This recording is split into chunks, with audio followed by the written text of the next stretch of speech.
Untuk tuan-puan yang ada anak di luar sana, saya nak kongsikan satu benda yang ramai sangat orang pandang ringan, iaitu simpanan emas dapat membantu masa depan anak-anak. Bunyi macam biasa je kan? Tetapi hakikatnya simpanan emas ni boleh jadi penyelamat masa depan anak-anak kita.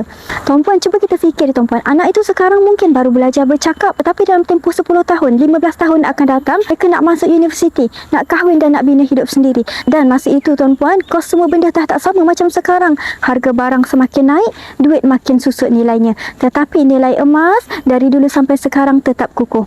Sebab itu saya selalu berkongsikan dengan tuan-puan, simpan emas bukan sebab kita nak cepat kaya, tapi sebab kita nak bersedia. Kita tak nak nanti bila anak-anak perlukan sesuatu yang besar, kita terpaksa pinjam sana sini. Kita nak bantu mereka hidup dengan tenang tanpa beban hutang. Untuk dana pendidikan anak-anak, parents boleh letakkan target untuk kumpul 100 gram untuk dana pendidikan mereka. Emas ni mudah saja tuan-puan. Dengan akaun Emas Gap Public Gold, tuan-puan boleh mula serendah RM100. Bila kita simpan emas, kita bukan cuma simpan logam berkilat, kita sedang bina benteng kewangan untuk anak-anak kita.